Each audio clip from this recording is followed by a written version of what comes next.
পুশিয়ান রং করেছেন, রংটা উঠে যাচ্ছে। কেন উঠে যাচ্ছে? রংটা পাকা করার জন্য কি লাগে? চলে আসলাম আপনাদের মাঝে তাই নিয়ে।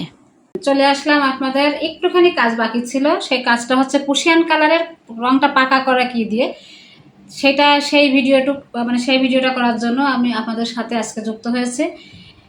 তাহলে সবাই কেমন আছেন? আপনারা কি কি সবাই কি শিখতেছেন একটু, নাকি পারতেছেন না? না পারলে অবশ্যই আমাকে নক দিতে পারবেন যে কিসের পরে কি, এটা আমাকে জিজ্ঞাসা করলে আমি আপনাদেরকে বলে দেবো। ঠিক আছে, আজকে হোয়াটসঅ্যাপ নাম্বার দিয়ে দেবো। ওই হোয়াটসঅ্যাপ মানে একটা নাম্বার দিয়ে দেবো, ওই নাম্বারটার উপরেই আপনারা যোগাযোগ করতে পারবেন যে কিভাবে কোন রং কিভাবে কি করলে কি না হয়। যাই হোক, আমরা আগের দিনকে পুশিয়ানের আপনার রং করা দেখাইছিলাম, দেখেন এই যে টক টকে লাল কালার করেছিলাম, তাই দেখাইছিলাম কিন্তু আপনাদের। কিন্তু এটা কিন্তু পাকা করা হয়নি, এই কালারটা একটুও পাকা করা হয়নি। এই পাকা না করলে কিন্তু এটা ধুলেই রং যাবে, একটুখানি ধুলেই রং যাবে। কারণ যেহেতু এর তো সিস্টেম আছে, এই রংটা পাকা করতে হবে কি দিয়ে, সেটা আপনার এটা রংটা পাকা করতে হবে কি দিয়ে সেটা আপনাদেরকে জানাবো যে এই রংটা কি দিয়ে পাকা করা যায়। যাই হোক না কেন, পুশিয়ান রং কিন্তু আসলে রংটা আগেও বলেছি তো যে ঠান্ডা ঠান্ডা পানির রং এবং ঠান্ডা মাথায় সে কাজ করে। রং করার পরে আপনার পুরো 24 ঘন্টা এই রং অবস্থায় কিন্তু রেখে দিতে হয়। 24 ঘন্টা রং অবস্থায় রেখে দিতে হবে। রেখে দিলে তাহলে কিন্তু পরে এই রংটা বসে যাওয়ার পরে আপনি ধুয়ে ফেলে রং পাকা করতে পারবেন। ঠিক আছে, বা ওটা আপনি ধুয়ে নিংড়ায় রোদে দিয়ে পরে রং পাকা করাও যাবে, সেই পরেও যাবে। কিন্তু ওই সঙ্গে সঙ্গে যদি আপনি ধুয়ে দেন তাহলে কিন্তু রংটা সুন্দর আসবে না। পুশিয়ান রংটা এমন একটা রং যে এই রংটা সঙ্গে সঙ্গে ধুলে কিন্তু উঠে যায়, মনে হবে যেন কি একটা একটু রং দেখা যাবে না। আর পুশিয়ান রংটা আমি আগের দিনও বলেছি যে আপনার 1 গজ কাপড়ে কিন্তু 1 তোলা রং লাগে। পুশিয়ান রং 1 গজ কাপড়ে 1 তোলা রং লাগে এবং গরম সোডা লাগে। অনেকে কিন্তু একটু লবণ দেয়, লবণ খাওয়ার লবণ যেটা, ওই লবণটাও দেয়, দিয়ে একসাথে রংটা করে। আবার অনেকে কিন্তু লবণ না দিয়েও করে, আমি দেখেছি অনেক। আমি কিন্তু লবণ না দিয়েই করছি। হ্যাঁ, তাতেও কিন্তু রং সুন্দর হয়। যে রং যদি হচ্ছে লবণ দিলেই যে রং সুন্দর হবে এরকম কিছু না। যাই হোক না কেন, তাহলে নিয়ে চলে আসলাম আপনাদের মাঝে যে রংটা পাকা করা যায় কি করে, কি দিলে পাকা হবে রংটা যে আর উঠবে না। ঠিক আছে, আর একটা আসলে মিথ্যে কথাই বলে, কেন? কারণ কি হচ্ছে যে বাটিকের রং কখনোই ওঠে না, ভুল। বাটিকের রং ভ্যাট রংটা ওঠে না, অনেক টেকসই হয় এবং রংটা অনেক হার্ডি রং, ও রংটা অনেক বেশ ভালো।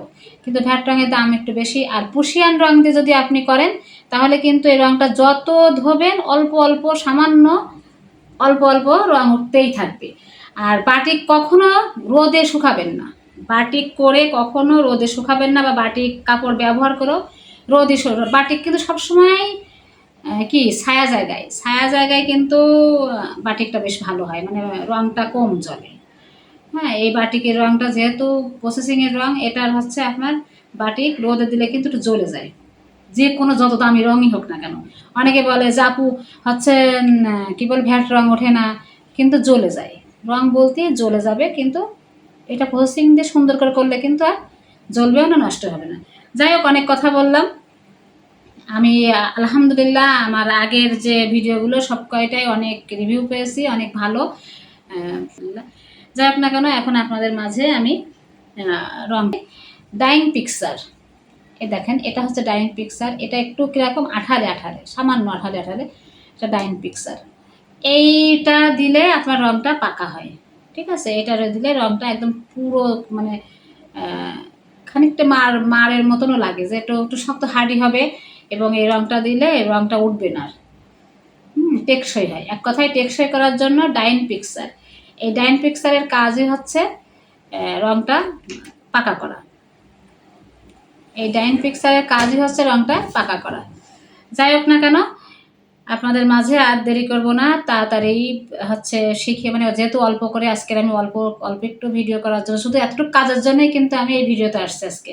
তা না হলে কিন্তু আজ ভিডিওতে আসতাম না, অন্য আরেকটা পার্ট করতাম। ঠিক আছে, যাই হোক না কেন, এইটার আপনার 1 লিটার পানিতে 1 চামচ দিবেন, 1 চানিতে আপনি 1 মটকি দিলে হবে।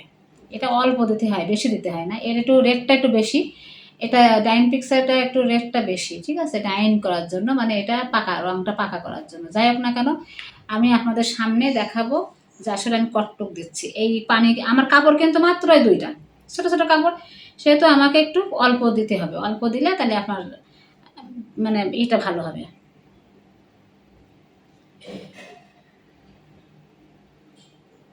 আসলে শিখলে অনেক কিছু শেখা যায়, না শিখলে আপনার যদি আমি হাতে কলমে সুন্দর করেও দিই তারপরেও কিন্তু আপনি শিখতে পারবেন না, ঠিক আছে। শিখলে অনেক কিছুই শেখা যায় অল্পতেই। আজকেও আমাকে একজন বলছে যে আপনি এত কাজ করেন কখন, ঠিক আছে।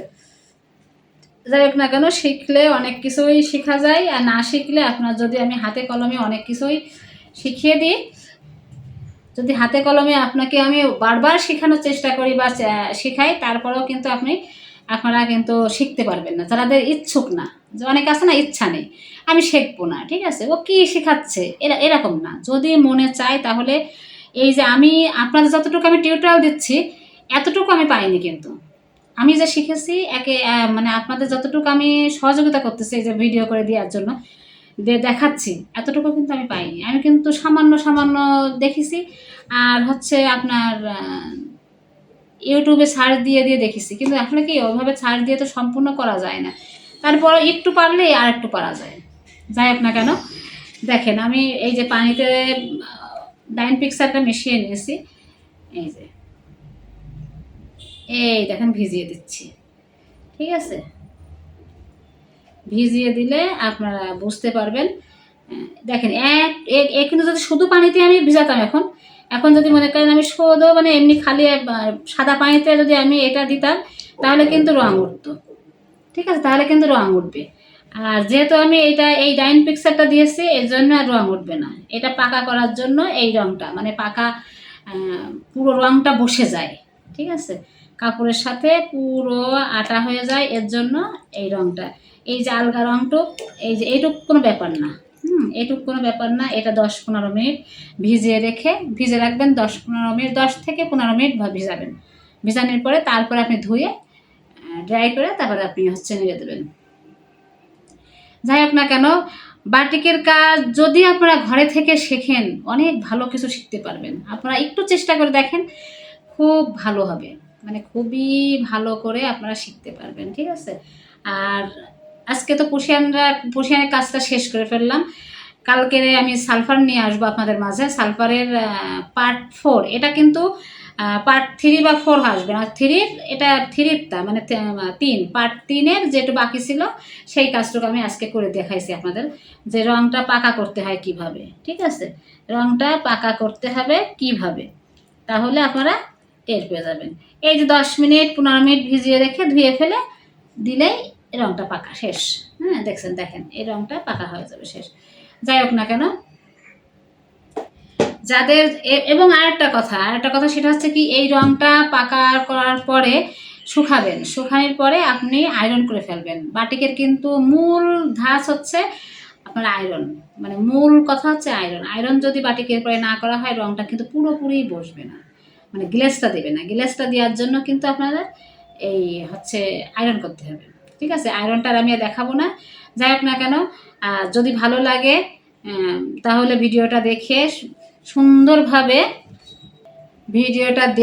সুন্দরভাবে একটা কমেন্ট করবেন, এবং সাবস্ক্রাইব যারা না করেছেন অবশ্যই কিন্তু সাবস্ক্রাইব করবেন। আর পার্ট 4 নিয়ে কিন্তু আমি আবার সামনে চলে আসবো সালফার রং নিয়ে, মানে পার্ট 4-এ আমি সালফার রং করাবো। আপনারা সালফার রং কিভাবে করাতে হয়, মানে কি কি এসে লাগে, কেমন মানে সব ডিটেলস পেতে আপনারা চোখ রাখুন। আর সাবস্ক্রাইব করতে কিন্তু ভুলবেন না, অবশ্যই সাবস্ক্রাইব করে দেবেন। আর ভিডিওটা কেমন হয়েছে অবশ্যই কমেন্ট করে জানাবেন। আল্লাহ হাফেজ।